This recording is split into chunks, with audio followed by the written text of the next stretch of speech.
This is Lesson 28, Angles. In mathematics, a plane is a flat surface, such as a tabletop or a sheet of paper. When two lines are drawn in the same plane, they will either cross at one point or they will not cross at all. When lines do not cross but stay in the same distance apart, we say that the lines are parallel. As you can see, these two lines are the same distance apart and will never cross. When lines cross, we say that they intersect. When they intersect and make square angles, we call the lines perpendicular. As you can see in this picture, they make a square angle. Where lines intersect, angles are formed. We show several different angles below. As you can see, there's many different varieties of angles.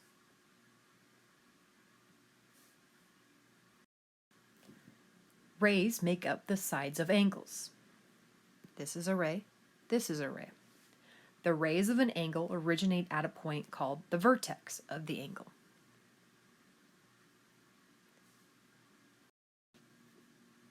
Angles are named in a variety of ways. When there is no chance of confusion, an angle may be named with only one letter, the letter of its vertex. Here is angle B. It's abbreviated like this. Notice that there's only one named angle, B, so there's no chance of confusion. That way, we name it angle B. An angle may also be named with three letters, using a point from one side, the vertex, and a point from the other side.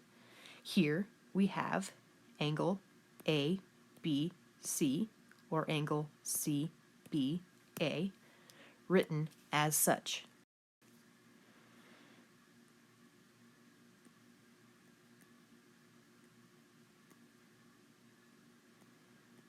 It doesn't matter which way you do it, as long as the B, or the vertex, is in the middle.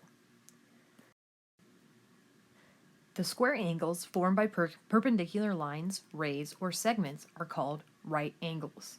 We may mark a right angle with a small square. As you can see, all of these are right angles, indicated by the square. Right angles, remember, measure 90 degrees. Angles that are less than right angles are acute angles, as shown right here. Acute angles measure less than 90 degrees. Angles that are greater than right angles but less than a straight line are obtuse angles, as shown here. Obtuse angles measure more than 90 degrees but less than 180 degrees, or a straight line. Look at example 1. Part A says, name the acute angle in this figure. Part B says, name the obtuse angle in this figure. Looking at the figure, to answer question A, name the acute angle in this figure, we are looking for an angle that would be less than a right angle. Looking at our figure, we see that this angle creates an angle less than 90 degrees. Our next step is, how do we name it?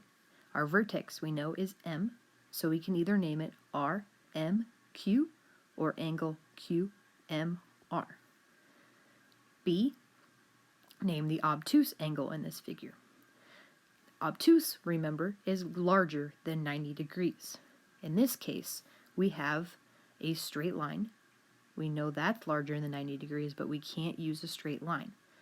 So we can use angle RMS or angle SMR. Our next example asks this question. In this figure, angle D is a right angle.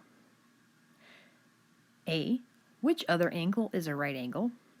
B, which angle is acute? C, which angle is obtuse? In explaining our answer to which other angle is a right angle, we have to look for the little square. We've already said D is a right angle, so our answer would be C, is a right angle. B, which angle is acute? So we're looking now for an angle that is less than a 90-degree angle or less than a right angle. When looking that, A is acute. Question C asks which angle is obtuse. So now we're looking for an angle that is larger than 90 degrees and also our last angle, which would be B. Let's test our knowledge of angles and naming angles. Describe each angle below as acute, right, or obtuse.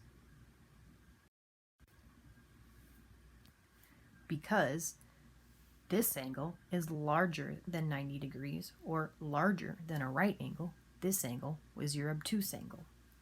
This angle, as indicated by the square, is a right angle. This angle, because is smaller than 90 degrees or a right angle, is an acute angle. What type of angle is formed by the hands of a clock at 4 o'clock?